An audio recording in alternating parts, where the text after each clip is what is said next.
el Instituto Estatal Electoral de Hidalgo presenta el programa de radio IE Contigo. Comenzamos.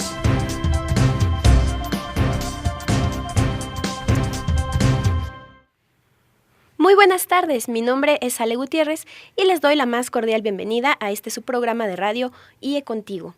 ¿Usted ha escuchado hablar acerca de la transición del Instituto Federal Electoral en el Instituto Nacional Electoral? Este es uno de los muchos cambios que trae consigo la reforma político-electoral aprobada en febrero de este año. Dicha reforma implica nuevas disposiciones en temas como la creación de una Fiscalía General de la República, el desarrollo social, el ámbito político, la impartición de justicia electoral y la organización de las elecciones tanto a nivel federal como local. Hoy vamos a hablar acerca de este tema de la transición del IFE al INE. Y para hablar de ello, tengo el honor de presentarles al maestro Marco Antonio Baños Martínez, actualmente consejero electoral del INE. ¿Cómo está, consejero? Ale, muchas gracias, muy buenas tardes, un saludo afectuoso para todos. Muchas gracias por acompañarnos en esta tarde. Por cierto, yo les comento que el consejero es originario de aquí de Hidalgo, él también es apasionado del fútbol, del deporte, de la música y de la lectura, y además es uno de los pioneros del IFE desde sus inicios, ocupando diversos cargos, entre ellos la de la presidencia provisional. Bueno, consejero, muchas gracias por acompañarnos y yo aprovecho para comenzar esta entrevista preguntándole ¿cómo surgió el IFE? Bueno, el Instituto Federal Electoral es producto de una reforma que se desarrolló entre 1989 y 1990 y que tuvo como propósito construir una estructura institucional y un conjunto de normas y de procedimientos que pudieran erradicar las prácticas del fraude electoral que se vivieron hasta finales de los años 80. Es un hecho que cuando se convocaba elecciones federales o locales, la gente consideraba que la única certidumbre posible es que podía haber alguna irregularidad en las elecciones. Así que los actores políticos, cuando recién inició el sexenio del presidente Carlos Salinas de Gortari, coincidieron con un llamado que el propio presidente hizo en una cosa que él llamó el Acuerdo Nacional para la Ampliación de la Vida Democrática. Se convocaron a diversas consultas públicas para ver cómo podían reformularse las reglas del juego político electoral y justamente en el marco de esa reforma del año de 1989 y principios del 90 es como surgió el Instituto Federal Electoral. Son varias las características que tuvo la autoridad electoral a partir de ese momento, una autoridad que de manera integral realizaba todas las actividades electorales. Antes las teníamos dispersas en varias instituciones, por ejemplo estaba el Registro Nacional de Electores, estaba la Comisión de Prerrogativas que formaba parte de la vieja Comisión Federal Electoral, es decir, no había una sola institución que asumiera todas las responsabilidades electorales. Con la creación del IFE, todas esas actividades electorales se concentraron en esta institución. El reto era ganar la confianza también de la ciudadanía y manejarse como un árbitro imparcial sin la injerencia de ningún otro poder. Justamente por eso el constituyente le estableció al IFE que debería de ser un órgano autónomo del gobierno, debería de ser imparcial frente a los partidos políticos, sujeto siempre a los principios de legalidad, de objetividad, de certidumbre e incluso de profesionalismo. De ahí surgió la idea de construir un servicio civil de carrera para las actividades electorales, pero efectivamente el gran reto era construir una autoridad que fuese un árbitro imparcial, que asentara los mecanismos para que la contienda electoral tuviera un terreno parejo entre todos los actores políticos. Consejero, el 20 y 21 de marzo de este año se realizó un foro que se llamó IFE 23 años de historia democrática y en aquel entonces el presidente provisional del IFE, todavía IFE, el doctor Benito Nasif, decía que el IFE llevó a cabo varias acciones para consolidar la democracia en nuestro país. ¿Cuáles fueron esas acciones? Este es un foro que dio una especie de plataforma para que actores privilegiados que han estado en la conformación de las autoridades electorales mexicanas y fundamentalmente que han impulsado las reformas político-electorales pudieran reflexionar sobre lo que hizo el IFE. Los cambios centrales yo los traduciría de la siguiente manera. Primero, se logró construir un padrón electoral de base cero que se ha venido actualizando a lo largo de 23 años y que hoy por hoy es la base de datos de los mayores de edad más importante que tenemos en el país.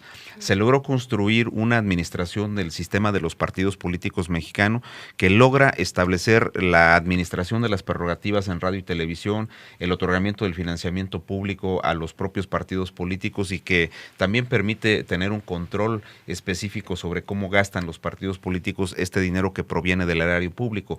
También se logró construir un conjunto de procedimientos que están reconocidos en el ámbito internacional y que de alguna manera desde la perspectiva federal han logrado alimentar en términos de referencia los procedimientos que los organismos electorales locales vienen desarrollando a lo largo y ancho del país.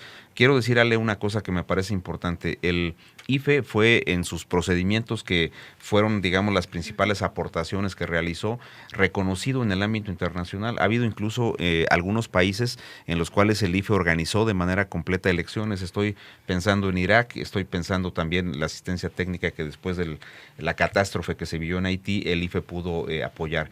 Pero hay más de 100 países en los cuales el IFE ha brindado o brindó en sus 23 años asistencia de carácter técnico electoral. Creo que es una institución que fue construyendo confianza en base a eficacia operativa y técnica y en base a la conducción de sus actividades con un principio de publicidad que es verificable en cada acción. ¿Qué podemos entender por publicidad? Que todo era del conocimiento, o sea, que todo era transparente y bueno, incluso hasta el término de las actividades del IFE. El IFE logró constituirse como una de las instituciones más emblemáticas del Estado mexicano. No hay ninguna actividad que haya desarrollado esa institución que no haya estado permanentemente en el escrutinio de los medios de comunicación, de los partidos políticos, de los propios ciudadanos. Si un día los consejeros electorales o el personal de la institución promovió un incremento salarial, fue motivo de un enorme escándalo justo al permitirse, digamos, esa publicidad de los actos electorales. Si un día el instituto promovió un reglamento que privilegiara la publicidad de los actos de la Dirección Ejecutiva de Administración, sentó las bases de un sistema de acceso a la información pública que luego cristalizó en una ley federal. Si un día la institución empezó a promover acciones de género, ha habido también impactos específicos en esos temas en la legislación federal y en las acciones de otras instituciones. Dicho de otra manera, es una institución que siempre está en el ojo del huracán, es una institución que nunca dejó de ser vista por los medios de comunicación y que si, por ejemplo, en un ejercicio se discutía la integración del presupuesto de la Federación, el único presupuesto, no obstante que no significaba ni siquiera el 1% del presupuesto de egresos de la Federación, siempre fue el que se discutió, el del Instituto Federal Electoral. Sí es una institución muy vigilada, es una institución que siempre está en la crítica y creo que para bien de los mexicanos el IFE fue siempre una institución paradigmática que tendrá que ser replicada en lo que ahora es la Autoridad Electoral Federal. Transparente principalmente. En el foro del que retomamos los comentarios del foro IFE 23 años de Historia Democrática, el licenciado José Woldenberg, que fue presidente del IFE, también decía que el IFE nunca se cansó de innovar. ¿Por qué decía esto? Porque primero el Instituto Federal Electoral se integró como una autoridad que sucesivamente sufrió diversos cambios en virtud de reformas electorales que tuvieron lugar primero en 1993, después en 1994, 3 meses antes de una jornada electoral. En 1996 hubo una siguiente reforma electoral, después hasta la reforma del 2007, pero hay momentos también en los cuales, sin ser reformas integrales, ha habido impactos específicos, hubo impactos específicos en la actividad institucional. ¿Cómo en qué áreas? Pienso, por ejemplo, en el 2005, cuando el legislador incluyó la regulación sobre el voto de los mexicanos en el extranjero, que dio pauta para que los residentes mexicanos en otros países puedan ejercer su derecho de voto por presidente de la República. Pero también en 2002 se había incorporado a la legislación electoral un primer artículo que regulaba la equidad de género entre los candidatos postulados por los partidos. Se estableció por primera vez en el año de 2002 la cuota del 70-30 como cuotas máximas y mínimas que deberían de cumplir los partidos en la postulación de los candidatos. Eso obligaba a que la institución estuviera en permanente actividad, en permanente rediseño de procedimientos, de rutinas institucionales que lo llevaron a lo que decía Woldenberg, a una innovación constante, permanente. Y también hay que decirlo con claridad, el IFE desde 1996, justo con José Woldenberg, Waldemar alcanzó una ciudadanía plena en la cual ya el Poder Ejecutivo no formaba parte de él. Así que llegaban ciudadanos muy destacados a la presidencia que siempre procuraban establecer esquemas de innovación que fueron una de las principales cualidades, una de las principales características que tuvo el IFE en sus 23 años. En este punto viene una pregunta que yo deseo hacerle. ¿Por qué se dice que el IFE fue un órgano ciudadanizado? Porque ¿qué perfil se buscaba para ser consejero? Desde que se hizo la reforma del 89-90, se planteó que la organización de las elecciones, es decir, el ejercicio de la función electoral, tenía que ser una actividad donde hubiera corresponsabilidad de los actores políticos y de los propios ciudadanos. Justo por eso, en la primera conformación del Instituto Federal Electoral, hubo una figura que se denominó de consejeros magistrados. Esa figura de consejeros magistrados representaba justamente a la ciudadanía, era el punto de equilibrio entre autoridades, porque estaba el gobierno, recuerda usted, con el secretario de Gobernación, pero estaba también los partidos políticos y los diputados y senadores que formaban parte de la estructura del Consejo General del Instituto Federal Electoral. Entonces, esa figura se convirtió luego en consejeros ciudadanos y finalmente en consejeros electorales, que se sigue manteniendo en la actualidad, pero que tenía como pretensión formar representar a los ciudadanos. Las casillas, la observación electoral fueron parte central también como un esquema de vinculación ciudadana de la actuación del Instituto Federal Electoral. Gracias, consejero. Tenemos que ir a un corte promocional. Yo aprovecho para comentarles que este es un programa pregrabado. No obstante, lo invitamos a que vea la versión en video de este programa y también nos siga a lo largo de la siguiente hora. Vamos a estar platicando más con el consejero. Pueden ver el video en nuestro canal de YouTube. Estamos como IEE Hidalgo y también en las redes sociales. Búsquenos como IEEH Contigo en Facebook y en Twitter. Y al comentar, al compartirnos sus puntos de vista y dudas, usted estará participando automáticamente en la rifa de 2 pases dobles para ir al cine aquí en Pachuca, cuyo resultado daremos a conocer en las redes sociales la siguiente semana. Yo soy Ale Gutiérrez y regresamos a más de IE Contigo. Estás escuchando tu programa de radio IE Contigo. Comunícate con nosotros. Llama a los teléfonos 71 108 48 y 71 110 69. Lada sin costo 01800 552 33 33. O síguenos en las redes sociales. Búscanos en Facebook y Twitter como IEEH Contigo. Regresamos. Estamos de regreso en su programa de radio IE Contigo. Nos encontramos platicando con el maestro Marco Antonio Baños Martínez, consejero electoral del INE, acerca de la transición del IFE al INE. Y en nuestro primer bloque el consejero nos platicaba cómo surgió la figura del consejero electoral en el IFE. Y bueno, regresando con este tema, yo le pregunto, consejero, ¿quiénes fueron los presidentes del IFE y cuáles fueron sus contribuciones? Bueno, tenemos una etapa larga donde podríamos distribuir en 2 bloques a los presidentes del Instituto Federal Electoral. Uno primero donde participaba el secretario de Gobernación y que presidía a la institución, donde estuvo primero don Fernando Gutiérrez Barrios con una puesta en marcha de la institución histórica el 11 de octubre de 1990. Posteriormente fue Patrocinio González Blanco Garrido, que también era secretario de Gobernación. También estuvo don Jorge Carpizo en el proceso de 1994 y Esteban Moctezuma en un pequeño periodo que también fungió como secretario de Gobernación. Estos presidentes tuvieron una característica fundamental de la que yo fui testigo y quiero dar testimonio. Son, siendo secretarios de Gobernación, promovieron siempre el respeto a la institución, a su función imparcial y autónoma, y de manera particular trabajaron con los gobernadores, con los partidos políticos para que hubiese respeto al funcionamiento procedimental del Instituto Federal Electoral. Después vinieron presidentes ya llamados así ciudadanos, José Waldemar, que se convirtió en función del ejercicio que tuvo en esa administración que se ha reconocido como paradigmática, se convirtió en una figura emblemática, es un ícono de las cuestiones electorales, es un hombre muy querido y profundamente respetado en todos los segmentos que tienen que ver con las actividades electorales. Incluso cuando viene una reforma nueva, siempre se le está preguntando a José Waldemar su opinión y siempre es tomada en consideración. Cuando viene una elección y hay hasta momentos de de crisis, recuerdo por ejemplo el 2006, Waldemar está siempre con sus opiniones tratando de apoyar, de decir lo que él considera en el ámbito político electoral. Es sin duda el referente en los temas electorales hoy día. Después vino Luis Carlos Ugalde, un académico también de cierto prestigio, que tuvo como principal contribución la de tratar de innovar y mejorar por la vía de un esquema de administración basada en la gerencia pública, en la nueva gerencia pública, los procedimientos institucionales del IFE.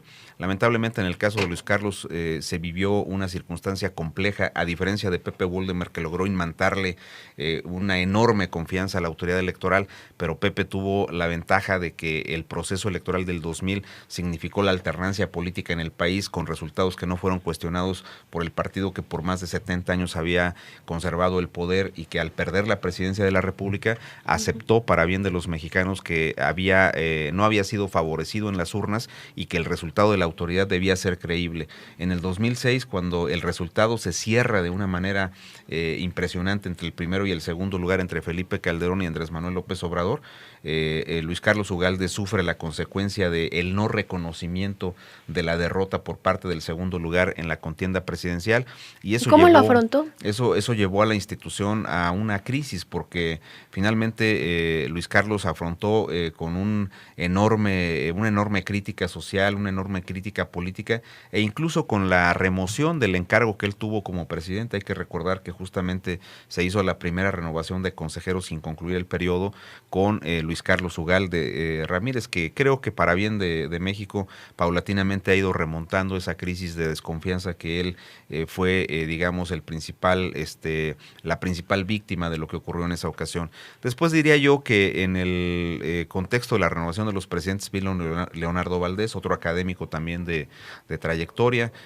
A mí me ha tocado trabajar prácticamente con todos ellos, así que Leonardo Valdés, en mi opinión, a él le tocó la implementación de una reforma electoral muy compleja de 2007, que tuvo como principal característica modificar el esquema de acceso de los partidos políticos a los medios de comunicación, y que volvió al Instituto Federal Electoral en un árbitro no solamente frente a los partidos, sino también frente a los medios de comunicación.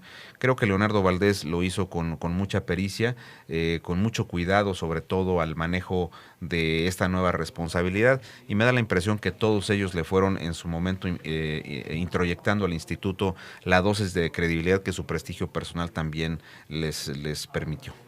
En el ámbito político electoral siempre hay mucha controversia, ¿no? Por la misma naturaleza de las actividades. ¿Qué otros retos enfrentó el IFE, además de estos resultados tan cerrados que, bueno, siempre dan lugar a diversas situaciones? Yo diría que en 1991, cuando nació el IFE, el principal reto era ver cómo los partidos políticos respetaban los nuevos procedimientos.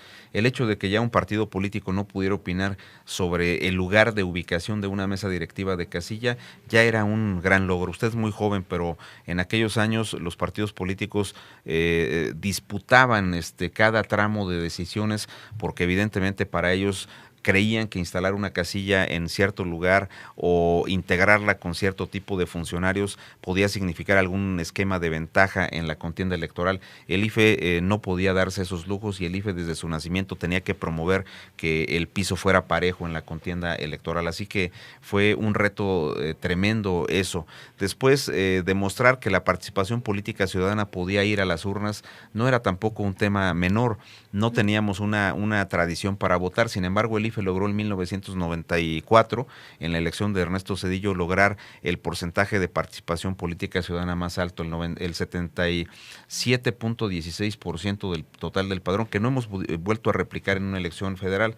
En las contiendas de Fox, de Felipe Calderón, e incluso en la de Enrique Peña, apenas hemos llegado al 63% aproximadamente de la votación, pero logramos arriba de un 77% en el año de 1994. Un detalle también central fue cómo retomar el tema de la construcción ciudadana, porque no teníamos una tradición de difusión de los valores de los ciudadanos en materia de elecciones y en materia política. Explicarle al ciudadano que su participación no se agota con el ejercicio del voto no ha sido una tarea fácil, y todavía no la terminamos, por cierto. Decirle al ciudadano que hay que tener respeto frente a las diferencias, tener tolerancia frente al argumento del adversario, decirle al ciudadano que cuando están conformados los grupos de la representación política léanse las cámaras o los congresos locales, o cuando está en ejercicio el presidente de la República, un gobernador o un presidente municipal, no se trata de darle un cheque en blanco, sino que también se puede constituir el ciudadano como un esquema de revisión del comportamiento y de la actuación de ese servidor público. Es un tema que atraviesa por la difusión de la cultura política y de la promoción de la educación cívica. Han sido retos monumentales que enfrentó el Instituto Federal Electoral y que creo que siguen en una línea de construcción. Y creo que es un punto muy importante porque el IFE no solo se dedicó a organizar las elecciones, sino, como usted dice, a difundir la educación cívica, la educación política y electoral. ¿Cómo fue esta difusión? En el foro transmitieron varios spots que se realizaron a lo largo de la historia de todo del IFE, de renovar credencial, de ir a votar. ¿Qué acciones se llevaron a cabo? También hay unos cuadernos de divulgación de la cultura democrática. Bueno, hay una serie de publicaciones que por más de 23 años tuvo el instituto en una permanente producción y que presentan estudios, opiniones, observaciones específicas, datos agregados sobre los temas político-electorales. Pero creo que un detalle que ha sido central, y usted lo cita ahora, fue el tema de cómo construíamos un esquema de identificación de los mexicanos. Yo le quiero decir a los ciudadanos que nos ven, a las personas que amablemente nos escuchan, que la construcción del padrón electoral está vinculada a la atención de un derecho constitucional de los mexicanos que consiste en el derecho a la identidad.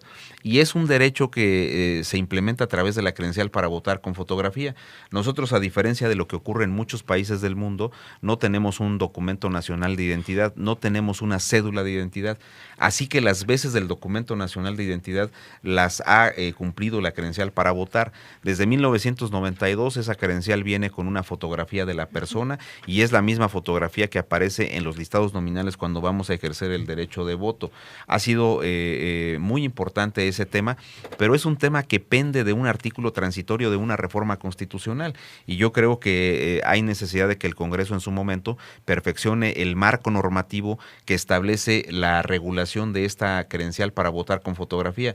Esa ha sido una aportación central también de la institución y otros temas que parecieran menores, pero que en lo cotidiano ya los usamos como si siempre hubieran estado ahí. Pienso en la tinta indeleble, por ejemplo, para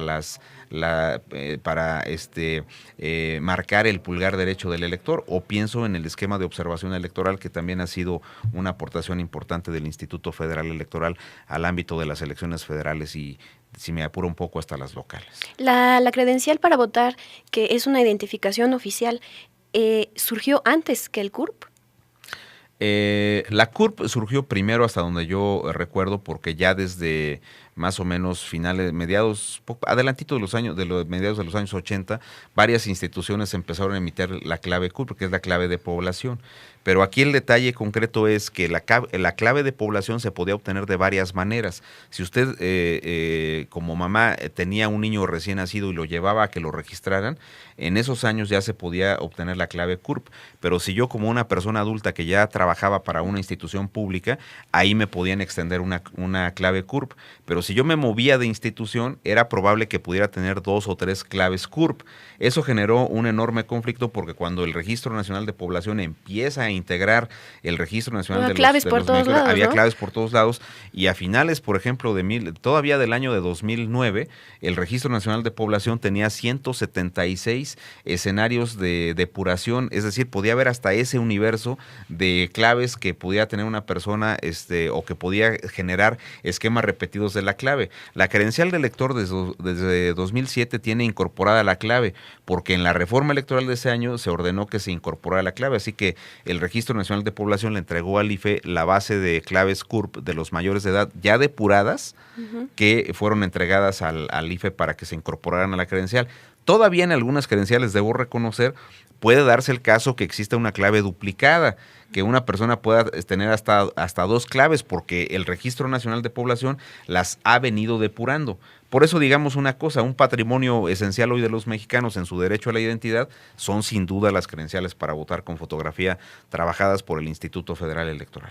Gracias, consejero. Tenemos que ir a otro corte promocional. Les recuerdo que pueden ver el video de este programa en nuestro canal de YouTube. Estamos como IEE Hidalgo y también en las redes sociales IEEH Contigo, donde van a poder participar en la rifa de 2 pases dobles para ir al cine aquí en Pachuca. Regresamos a IE Contigo.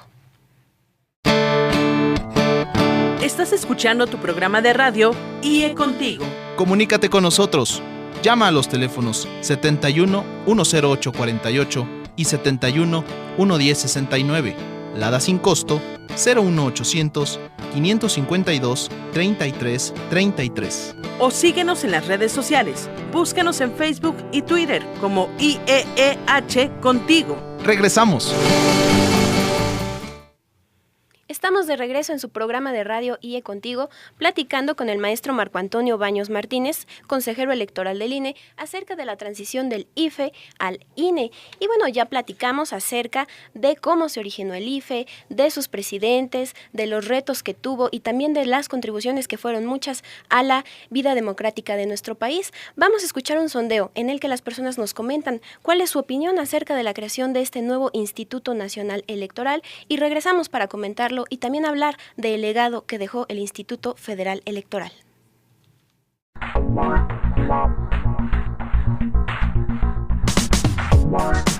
Vox Populi.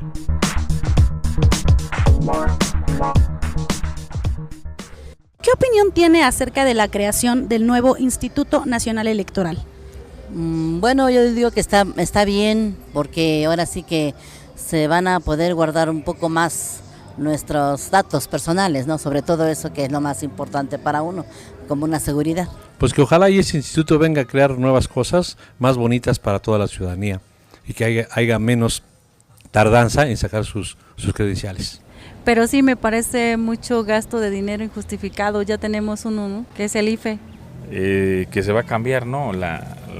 Lo que es el IFE, me parece, pero en sí no tengo mayor información.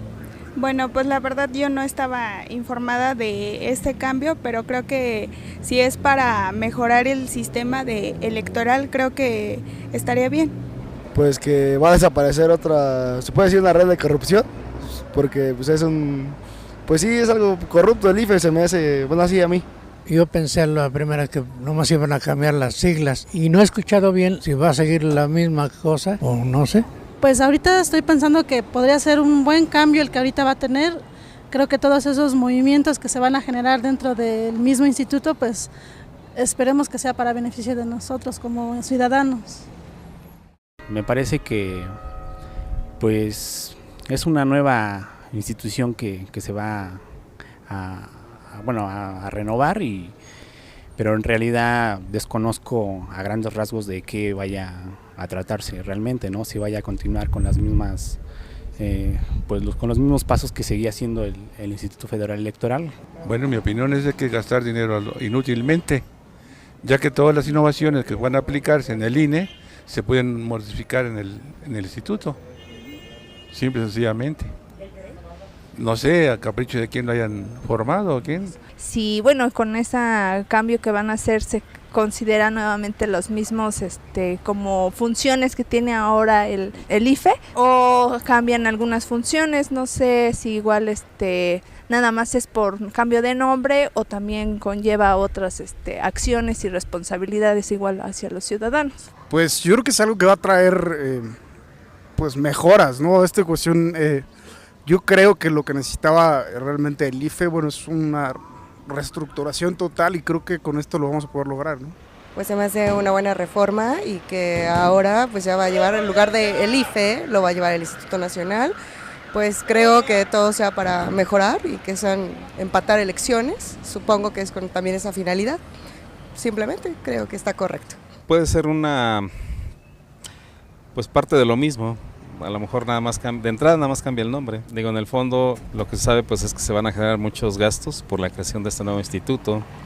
Digo, para el proceso electoral pues es lo mismo, o sea, aportar una credencial de elector y pues prácticamente nada más es de acuerdo a los cambios gubernamentales que existen y pues la nueva forma también de gobernar, desde luego, pero no le veo así mucho fondo, ¿no? Mucho sentido.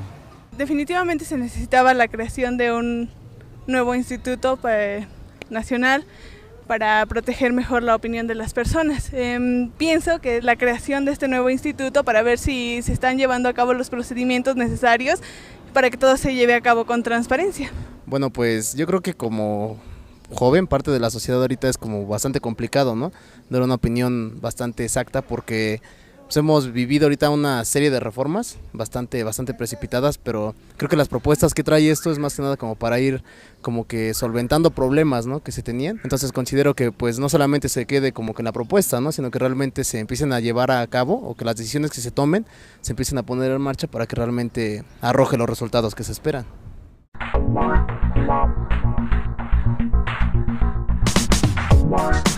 Vox Populi.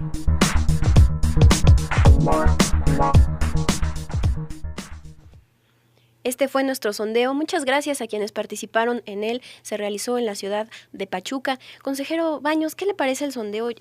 Yo rescato como 2 puntos, ¿no? Primero, hay quienes están a favor de la creación del INE porque dicen que es un cambio para mejorar, y también hay nuevas demandas como mayor transparencia, mayor protección de datos personales, pero también hay quienes opinan que pues no tiene sentido, que es un cambio que implica mayor gasto, y que también está la duda de si solo es un cambio de nombre, pero va a seguir el mismo esquema. Bueno, la primera reflexión que me motiva escuchar a los ciudadanos es que las autoridades debemos comprometernos más en la difusión de las actividades que desempeñamos, porque pareciera como que hay algunas cosas que están todavía nebulosas, que no se conocen bien, de cómo se realizan, de cuánto se gasta, de cuánto significa modificar una institución. Hay otras partes que me parecen también preocupaciones genuinas, y si los ciudadanos están opinando que es demasiado oneroso y que una institución está realizando una actividad bien, pero que sería muy costoso convertirla en otra, creo que son aspectos que deben ser tomados en cuenta para cuando se tomen decisiones que transformen de una manera tan impresionante a una institución y la conviertan de ser un instituto federal a un instituto nacional de carácter electoral. Yo creo que hay varias partes ahí. Hablan, por ejemplo, los ciudadanos de que sería una institución que podría cuidar mejor la opinión. Una persona en lo particular dijo que le parecía que deberían de cuidarse mejor sus datos. Este tema me lleva a mí a expresar un comentario sobre una preocupación que tenemos en el Instituto ahora Nacional Electoral, donde creemos que el padrón electoral debe ser protegido y debe quitarse un mecanismo que está actualmente en la ley que permite a los partidos políticos tener una copia del padrón electoral. Los partidos tienen derecho a revisar que los listados nominales estén bien, que estén integrados todos los ciudadanos que deben de estar. Lo que no me parece correcto a mí es que ellos tengan una copia, porque debe ser la autoridad la que responda del control de esos datos personales, y evitar lo que nos ocurre a diario cuando de repente nos llega copia de una revista de alguna empresa que tiene publicidad y nos hace llegar en un documento impreso o en un telegrama, en algún esquema de información que pareciera que ellos tienen datos de nuestro domicilio, de nuestros teléfonos, sin que sepamos bien a bien cómo los obtuvieron. El INE ahora maneja una base de datos que contienen direcciones, que contienen nombres, que contienen edades, que contienen especificaciones de sexo, obviamente de ciertas características de cada persona, que me parecería inadecuado, porque tenemos bases de imágenes y huellas dactilares. Me parecería inadecuado que esos datos aparezcan por todos lados. Entonces tenemos que sujetarnos a la protección de datos personales, pero me parece que ahí hay mucha razón en el llamado que nos hacen los ciudadanos. El tema de los costos también es fundamental. Alguien ha preguntado cuánto nos va a costar transformar al IFE en el Instituto Nacional Electoral. Yo nada más quisiera, sin tener todos los datos debidamente consolidados, quisiera dar un dato. La credencial para votar, el puro plástico de la credencial para votar con fotografía, cuesta alrededor de 11 pesos. Hay aproximadamente 80 millones de credenciales que están circulando a lo largo y ancho del país. Estamos hablando de que si tuviéramos que cambiar las credenciales de un día para otro, tendríamos que invertir nada más en los plásticos alrededor de 800 millones de pesos. Ahora, la capacidad real que tiene el INE para poder emitir credenciales de elector con los módulos instalados nos da para cambiar aproximadamente entre 13 y 16 millones de credenciales en un año. Esto significaría que a la capacidad actual del instituto tendríamos que tener un trabajo de entre 6 y 7 años para cambiar todas las credenciales. Pero yo digo que un tema que centralmente deben resolver los legisladores es mantener la credencial vigente. No debe darse que se cambien las credenciales de un día para otro, sería una inversión pública innecesaria. Hay que encontrar un esquema de información al ciudadano donde le digamos, su credencial, aunque diga IFE, es una credencial que sigue siendo válida, que le va a seguir sirviendo para sus trámites de identificación ante instituciones privadas y públicas, así que no corra usted desesperadamente hacia el módulo. Caso diferente si usted se cambió de domicilio. Si se cambió de domicilio, vaya al módulo para que actualice la información. Si le robaron la credencial o la perdió, también vaya y sustitúyala ante el módulo. O bien, si la credencial ya caducó, pues evidentemente hay que cambiarla. Pero no hagamos por el simple cambio del nombre de INE por el anterior IFE, pues no hagamos este cambio de credenciales de manera masiva. Sería muy oneroso para el país. No, y tardado, es un cambio muy tardado de lograr para conseguir el cambio de ese 100% de credenciales. Cambiarle a todos sí, porque, insisto, no lo podríamos hacer en menos de 7 años. Pero hay un detalle que una persona mencionó en sus comentarios, que es el tiempo que se lleva el cambio de credencial. Son 10 días hábiles aproximadamente, desde que usted le va al módulo y hace una solicitud de cambio de credencial porque se cambió de domicilio, etcétera. Bueno, esa credencial se la vamos a entregar en 10 días hábiles. ¿Por qué? Porque tenemos que hacer una revisión exhaustiva de varios detalles. Tratamos en la medida de lo posible de evitar que haya duplicados de las credenciales. Así que cuando una persona va al módulo, sus datos se mandan a la base de datos nacional para cruzar en la base de imágenes, para cruzar las huellas dactilares y para ir reduciendo, insisto, la posibilidad de que existan credenciales duplicadas o que una persona pueda tener más de una credencial y que eso genere una situación de posibles ilícitos a través de la propia credencial del elector. Vamos a hablar más adelante de los nuevos retos que usted vislumbra para el Instituto Nacional Electoral, pero también aprovecho para preguntarle, con la creación de este nuevo INE, ¿se está centralizando la función electoral? ¿Se está desmoronando el Estado federal o se trata de un nuevo federalismo? ¿Cómo lo ve? Cuando se aprobó la reforma constitucional, yo opiné que sí había una disminución de las características del Estado federal mexicano, hay que decirlo con toda claridad, porque el Estado federal debe mantener ciertas zonas de ciertos temas como atribuciones específicas irrenunciables, diría yo, de las entidades federativas que forman parte del Pacto Federal. Y creo que los mecanismos para la elección de sus gobernantes y de la integración de sus órganos de representación política son temas que deben estar reservados al ámbito de las entidades federativas. Con la creación del Instituto Nacional Electoral, creo que hay un conjunto de actividades que no obstante sí se han centralizado. Ya había algunas que son particularmente un padrón de carácter nacional que se usa para elecciones federales y locales.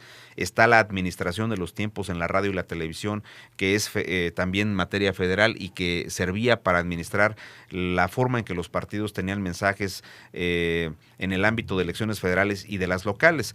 Pero ahora hay muchas actividades que se quitan de las facultades de los órganos de las entidades y se van al Instituto Nacional Electoral. Pienso en una, que es la designación de los consejeros electorales que van a integrar los organismos electorales locales.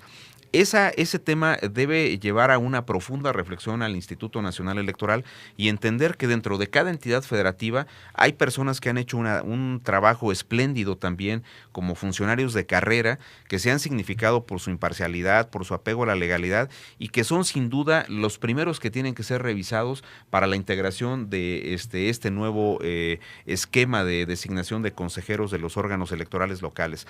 También se ha determinado que los gastos de campaña que tienen que ver con elecciones federales y las locales se tienen que realizar desde el ámbito del Instituto Nacional Electoral. No es un tema sencillo porque evidentemente revisar campañas presidenciales de diputados y senadores es complejo, pues ahora veamos lo difícil que será revisar cómo gastan en el ámbito de las campañas de presidentes municipales o de ayuntamientos, porque son planillas, en el caso del Congreso local o de los gobernadores.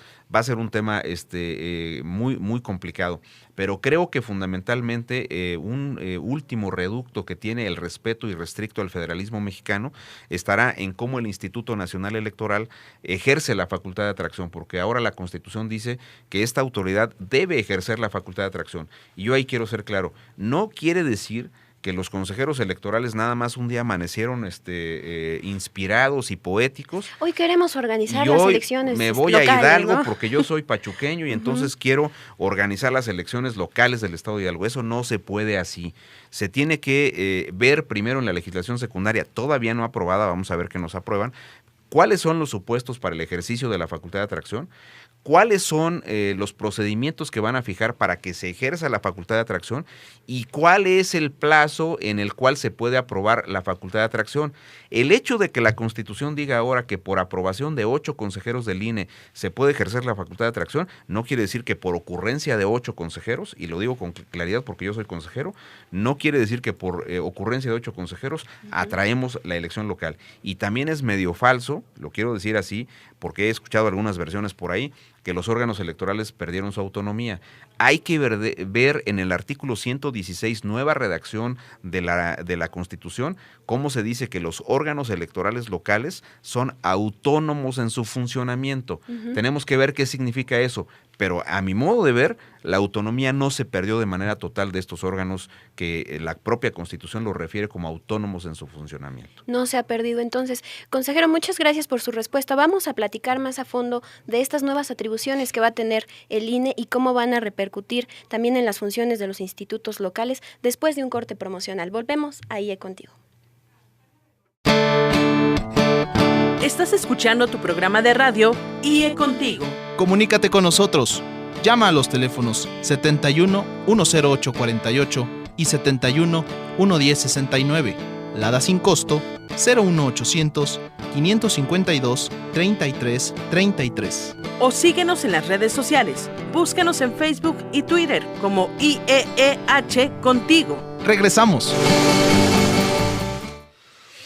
Estamos de regreso en su programa IE Contigo, ya en nuestro último bloque, platicando con el maestro Marco Antonio Baños Martínez, consejero electoral del INE, acerca de la transformación del IFE al INE. Y retomando este tema, consejero, ¿qué pasó con el IFE? ¿Se transformó, evolucionó o desapareció?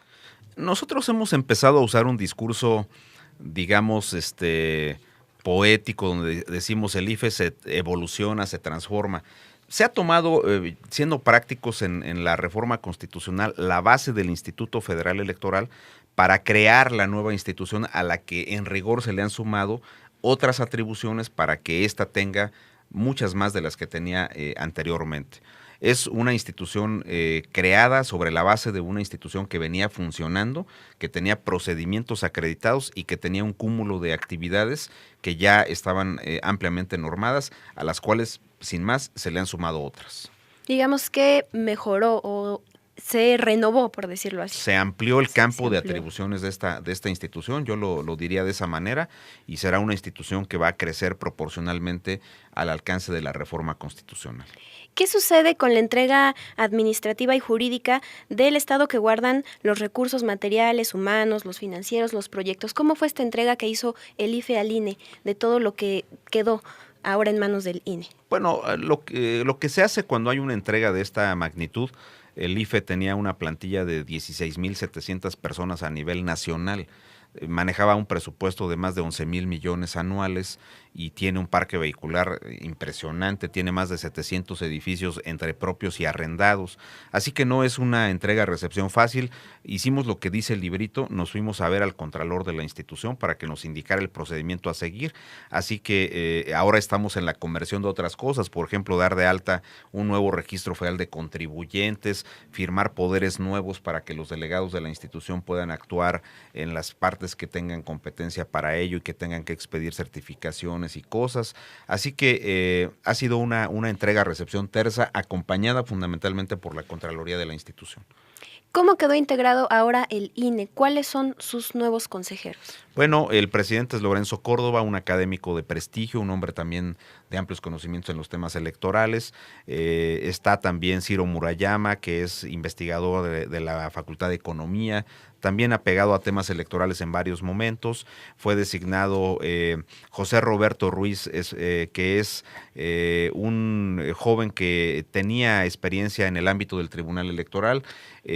Fue designado Benito Nasif, que ya venía fungiendo como consejero electoral.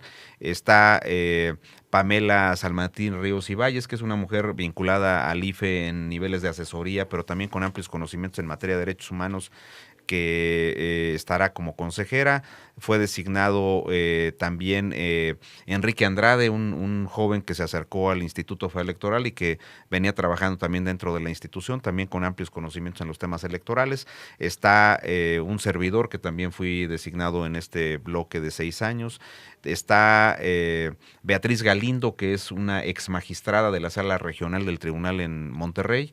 Está Adriana Favela, que fue integrante de la Sala Regional del Estado, con sede en Toluca, Estado de México, y fue designado Javier Santiago, que fue presidente del Instituto Electoral del Distrito Federal, y también fue designado Arturo Sánchez, que ya había sido consejero, director de prerrogativas y partidos políticos.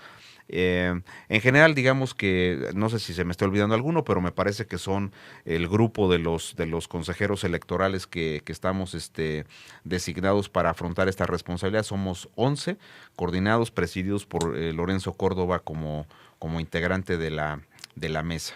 ¿Cómo fue este proceso de designación y cómo será de ahora en adelante para ser consejero electoral? Bueno, los procedimientos para designar consejeros electorales nunca son tersos.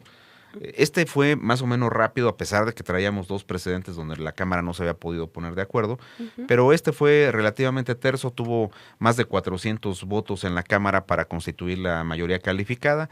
Hay 41 votos en contra de Movimiento Ciudadano y algunos otros diputados que decidieron no apoyar la designación de los consejeros, pero creo que en general es una composición interesante que va a servir para que esta nueva institución se vaya posicionando y vaya cumpliendo con las expectativas para las que fue creada. Vamos a hablar ahora de las competencias del INE. Ya nos hablaba usted de la facultad de atracción de las elecciones locales. Para ahondar un poco más en ello, ¿en qué consiste? Y también todavía está por definirse cuáles serán estos asuntos por los que se van a poder organizar el INE en las elecciones locales. Yo veo a una institución comprometida primero con mantener ciertos estándares de calidad en la organización de las elecciones. Una institución que tiene que estar comprometida también con mantener un paradigma en el ámbito internacional. El IFE fue revisado por muchos países para que los asesorara. Esta institución no podría disminuir esa influencia en el ámbito internacional. Es una institución que está comprometida con la recuperación de la confianza. Eso que ni qué, hay que decirlo, si usted revisa las encuestas, pues unas van a decir que tenemos el 56%, otras nos dan el 34%, otras dicen que el 38%. Yo creo que la confianza es un tema muy delicado y es un tema que se mide en función del momento en el que se levanten las encuestas. Si usted levanta una encuesta después de que el IFE resolvió los topes de gastos de campaña, pues el porcentaje de confianza es muy bajo. Si usted se espera a que vayamos como a la mitad del periodo intermedio de un proceso electoral, pues el nivel de confianza es muy alto y evidentemente la institución goza de ella. Creo que estamos dentro de lo que dicen los estándares internacionales, sería muy largo de explicarlo. Es una institución que debe estar comprometida con la construcción de ciudadanía como fue el IFE, pero tenemos que entrar a un punto, y voy a usar un ejemplo local que me parece importante. Como usted sabe, yo soy hidalguense, soy pachuqueño, y estoy profundamente reconocido con el esfuerzo de algunas autoridades administrativas que en la ciudad construyeron la ciclopista. Pero usted va sobre la ciclopista ahí con su triciclo, porque yo no uso más que eso, ahí va con su vehículo y de repente ve que viene una señora con el perro en la ciclopista. Al lado tenemos una banqueta muy grande en la cual los peatones pueden circular. Hay imágenes que dicen usted circule como peatón acá y usted como ciclista acá.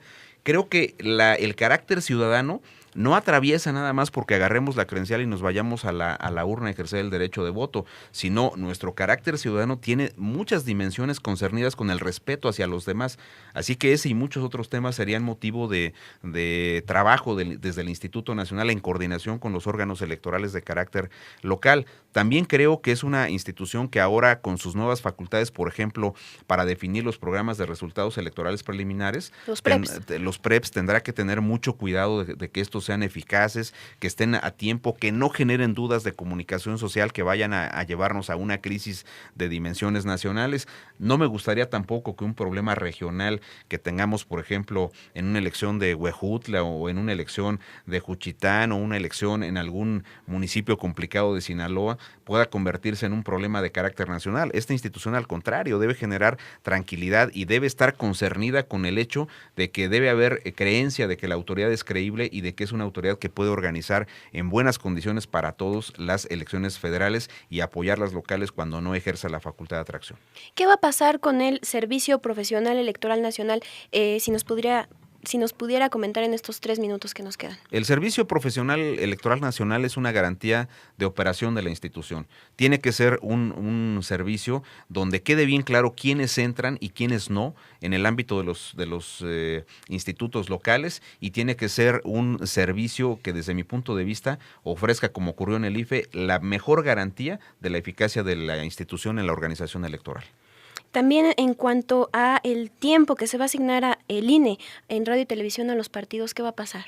Bueno, ahí no lo podemos mover porque tenemos prácticamente la totalidad del tiempo en televisión cuando hay elecciones, que son 48 minutos diarios, y de los 65 minutos que le corresponden al gobierno federal en radio, hay también 48 minutos. Lo que van a cambiar son las reglas de asignación de una parte, de una franja de tiempos, porque recuerde que ahora se van a regular a los candidatos independientes. Ese es otro reto que el instituto tendrá que afrontar, pero habrá que revisar nada más con mucho cuidado temas vinculados a los alcances de las señales, a las coberturas de las señales y la forma en que se insertan los spots de partidos y autoridades. Se habla mucho, y sería mi última pregunta respecto a las competencias del INE, del principio de máxima publicidad. ¿Qué es este principio? Bueno, pues que todo mundo tiene que ver todo, prácticamente, y que los límites de la reserva a la información que se genera solo deben estar vinculadas a las tomas de decisiones y no a hechos decididos. Si yo estoy en proceso de construir una decisión para aprobar un determinado procedimiento, la ley de transparencia faculta para dictar medidas de reserva, pero máxima publicidad significa pues que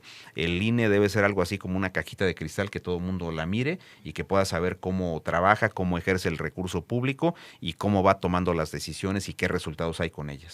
Por último, consejero, ya para irnos, ¿qué retos vislumbra usted para el INE y cómo podría hacerles frente? Para mí el reto central es la confianza, el tema de que los ciudadanos crean que se están haciendo bien las cosas, que los ciudadanos tengan información suficiente para que puedan evaluar que esto no es una red de corrupción, como decía una persona, sino que es una institución que aplica racionalmente el recurso público y que lo gasta con medidas escrupulosamente vigiladas por las autoridades competentes, como son las contralorías, ahora no designadas por el propio instituto, sino por la Cámara de Diputados. Consejero, bueno, estamos en la etapa ya de despedir este programa. ¿Desea agregar algo más? Nada más agradecer mucho el espacio, Ale. Me siento como en casa, lo quiero decir, y también invitar a los hidalguenses y a todas las personas que nos vean, que se acerquen a las autoridades electorales para que conozcan cómo funcionan. Tienen derecho a saber qué hacen estas instituciones, cómo están normadas y en general tienen derecho a tener toda la información que se produce con las actividades de las autoridades electorales. Gracias, consejero. Bueno, por mi parte, destacar su trayectoria. Usted es el único hidalguense que ha llegado a la presidencia provisional del IFE, y bueno, agradecerle mucho que nos haya acompañado hoy en este programa. Muchas gracias. Gracias a usted, Ale, y un saludo para todos. Gracias. Bueno, los invitamos a escuchar IE Contigo la siguiente semana a las 5:30 de la tarde. Yo soy Ale Gutiérrez. Muchas gracias por seguirnos. El Instituto Estatal Electoral de Hidalgo presentó el programa de radio IE Contigo. Gracias por habernos escuchado. No te pierdas la siguiente transmisión.